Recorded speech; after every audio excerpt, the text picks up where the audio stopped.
Hey guys, welcome back to another episode of In the Den. I'm AG, and we're going to be breaking down opening day weekend. So, if you haven't already known, baseball has officially started back up again, and there's a lot of breakdown here. So, let's get right into it.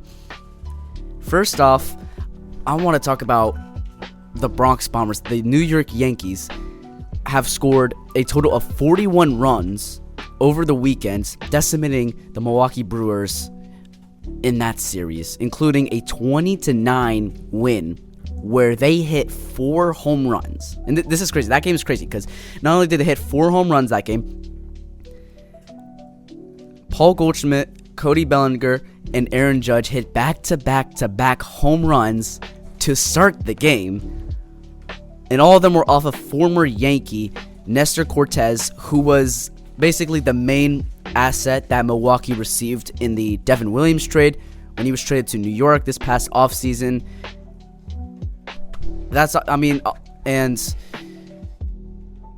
Soto who? That's my first thought. Like, Soto who? They don't.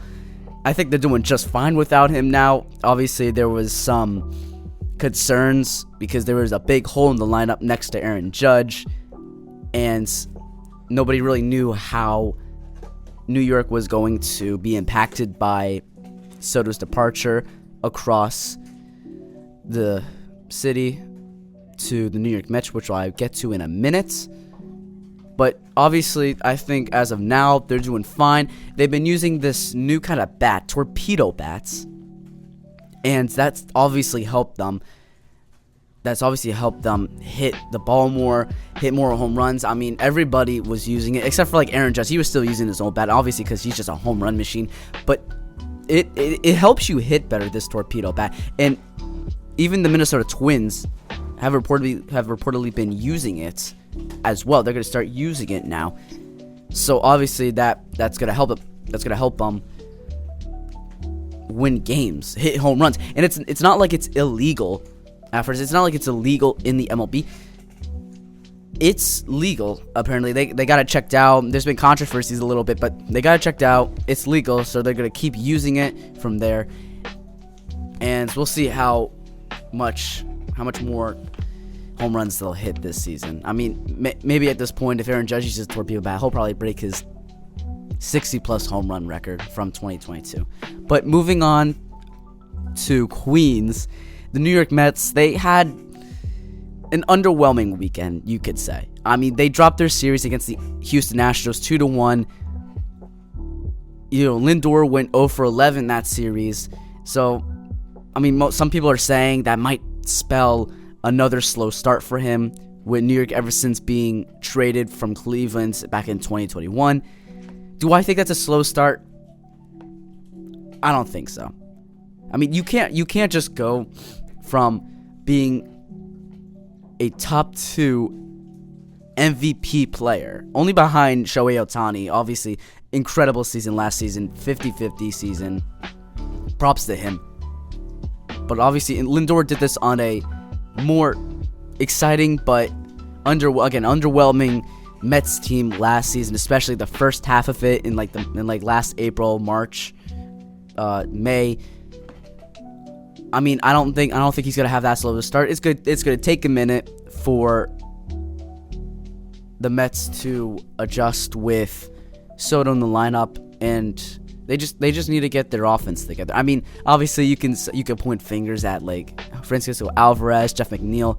They're out. Their pitching's really thin, not like it wasn't already thin to begin with top ace Sean Manaea and new signing Frankie Montas, who are out for about the next 5 weeks at least. And again, it's not like their pitching was already that great to begin with. And that will affect them, come October baseball, come playoff time. I mean, obviously, I think this is just a bad start for them. Obviously, Soto hit his first home run. I mean, there's some good parts. He hit his home run in the second game, his first of his New York Mets career, and there's a lot more to come, obviously. And I think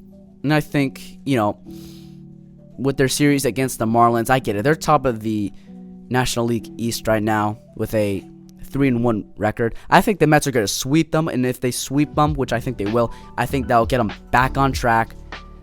And I think it'll be, not smooth, but it'll be a much calmer ride along the way throughout the season. And yes, I do have them winning the division just ahead of the Atlanta Braves, who obviously haven't had a great opening weekend. They are 0-3, I'm pretty sure. They, obviously it's an underwhelming weekend for them. Acuna Jr. is still out. He's not going to be back for another minute or so. Spencer Strider, again, he's still out. It's going to take them some time to get all their stars back healthy and for them to compete. I don't think they can really recover at all now that I think about it. I could see them missing the playoffs. Atlanta, I could see them missing the playoffs. They barely made the playoffs last year when they beat the Mets after the regular season ended. And obviously, they lost to the Padres in the first round. And yeah, you could argue the Mets also barely made the playoffs by beating Atlanta in the first game. But, obviously, they won their series against Milwaukee thanks to Pete Alonso's home run, miraculous ninth-inning home run. They beat the National League East champions Phillies in an upset series. And they were only 2 games away against the defending champions Dodgers to book a ticket to the World Series against the New York Yankees. Obviously that was a surprise run at the time. Nobody expected them. I didn't even expect them to make it that far. It's not going to be as exciting for them as it was last year, 2024. I still think that they have some magic like that in them. And we'll see, and obviously with the additions of Juan Soto and their pitching staff has been completely revamped, I think that will be an exciting season for the New York Mets. Speaking of the defending champions, we have the Dodgers, who are 4-0 for the first time since 1983, and that was the year where they also won the World Series as well. So if somebody for some reason didn't have any thought that they weren't going to win the World Series this year, I think this pretty much ends that debate.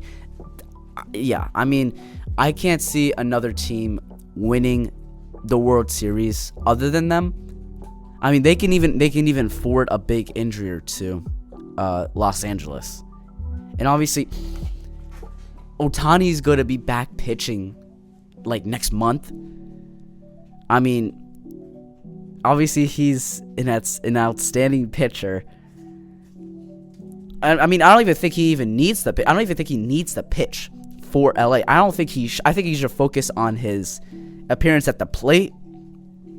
Because I feel, obviously if he wants the pitch, that's totally fine. I just think that he should give up on pitching and completely focus on his appearance on the plates.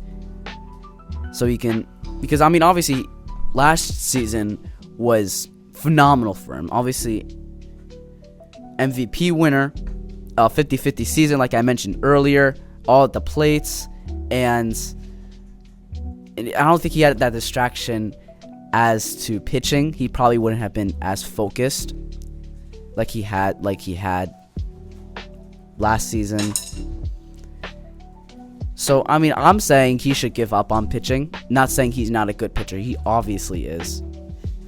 I'm just saying that just focus on hitting. Focus at the plate. And they're still gonna win the World Series either way. The Dodgers, whether or not he pitches or not, it just entirely depends. Their pitching staff though is still incredibly elite. We got Yamamoto, Tyler Glasgow, Roki Sasaki, Blake Snell, Dustin May, Clayton Kershaw. I could keep going on and on and on. This rotation, whether or not you have Ohtani in there, is still the most elite rotation and starting 5 in MLB history that we've ever seen. And obviously they added a bunch of players in the past offseason. I mean, they completely redid their bullpen, bringing in Kirby Yates and Tanner Scott, the two best closers on the free agent market. They brought in some relievers, and obviously, I mean, even if they had brought them in or not, they still would have had a great chance of winning the World Series. Now that they brought all of them in on these long contracts and stuff, with obviously a lot of money, 4 or 5 year contracts for the relievers and stuff, that's still incredible. I mean, I don't see anybody beating them, at all. I mean, especially in the National League. I mean, I don't think Braves are gonna get back to that level that they were just 2 years ago when Spencer Strider was a Cy Young favorite. I mean, I think he still is, or Acuna Jr., where he had a 40-70 season. Sorry. I don't think it's gonna take some time. At least it's gonna take some time for Atlanta to get back to that level. And Philadelphia, their stars, I mean, they chose to run it back one more time this season. It's only a matter of time before they start feeling their age. I mean, they can give it another shot this year. If they fail once again in the playoffs, then I think it's time to rebuild. I mean, again, same thing for the Yankees. A lot of their players are getting old.